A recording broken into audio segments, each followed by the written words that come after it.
So today I got a cool laptop in the studio. It's from Lenovo and it's called the Lenovo Slim 7 Pro X in North America. But if you live in other parts of the world, it's called the Lenovo Yoga Slim 7 Pro X. And essentially they're the exact same laptop, they just have slightly different naming schemes. Here in North America, the Yoga doesn't necessarily mean it's a convertible, but it is a Yoga product depending on your country. Now this is a beautiful laptop because it's a laptop that was designed to have good performance, but also maintaining a thin and light form factor. This is a first look and it also happens to be sponsored by Lenovo, which means I have an engineering sample on the table and I really can't share benchmarks at this time. But this is a cool product because it's super light at 1.45 kilograms, which is around 3.1 pounds, and it has this beautiful 6000 series aluminum chassis. I also love the fact that they're taking some of the same design characteristics from the Yoga 9i and applying it to the Slim 7 Pro X. On my previous video, I talked about how they rounded out the edges compared to the sharper edges they used in previous models, and they're doing the exact same thing here. This is completely rounded out. It just feels a lot more comfortable to hold. And even when you're using the laptop and you're typing on the keyboard for a long period of time, because there's so much deck space and then you have the edges that are nice and smooth, it just feels a lot more comfortable. The keyboard is very tactile, it has very good travel distance, and Lenovo's U-shaped keys provide a good space for your fingers to rest. You have two 2-watt speakers that are forward facing and a massive glass touchpad that feels very accurate to use. Now in terms of ports, on the left-hand side you have a USB port, two Type-C ports,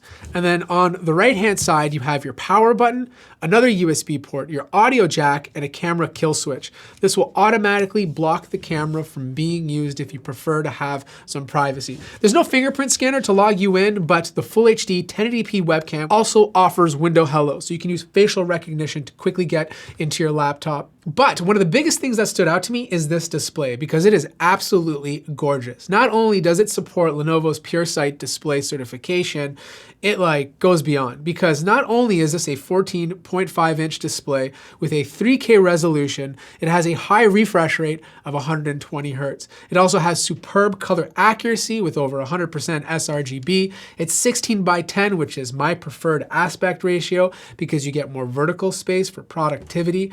It has G-Sync support. It's TUV low light certified, so it should be easier on your eyes if you're using this thing all day.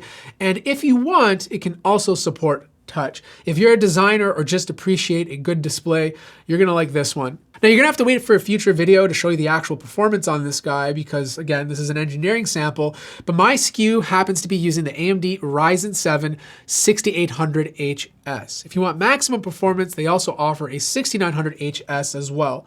It's paired with an NVIDIA GeForce RTX 3050 GPU, and it also supports NVIDIA's studio drivers. The most interesting thing though is the amount of RAM you can get with this. You can get this with 32 gigabytes of LPDDR5 memory.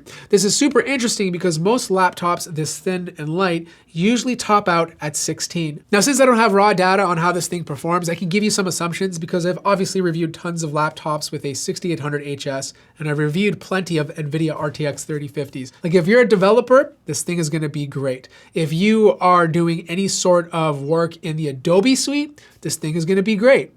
Even if you're doing very light 3D work, this thing will perform well. The only thing that this thing is not is a gaming laptop. Don't get me wrong, the NVIDIA RTX 3050, it's a discrete GPU. It's much better than using the integrated GPU inside of here. You can game on it, you're just not gaming at maximum settings. You'll probably have to drop it down to 1920 by 1200, lower the settings a bit, and you can play most optimized titles very comfortably. Games like Overwatch, or even League of Legends, or even Apex Legends will run fine on this laptop. Internally, only a couple of things are upgradable, you can swap out the NVMe SSD if you want something different, and there's also a swappable Wi-Fi card. RAM is soldered onto the motherboard, so whatever model you decide to go for, make sure you're happy with the RAM because that's something you can't upgrade. It does have a 70 watt-hour battery, and because it's using AMD's Ryzen CPUs, I'm expecting to get really good battery life from this guy. 6 nanometers is very efficient, so I'm expecting at least 10 hours of battery life before needing to charge. The cooling solution incorporates Lenovo's X-Power, which is their custom performance tuning.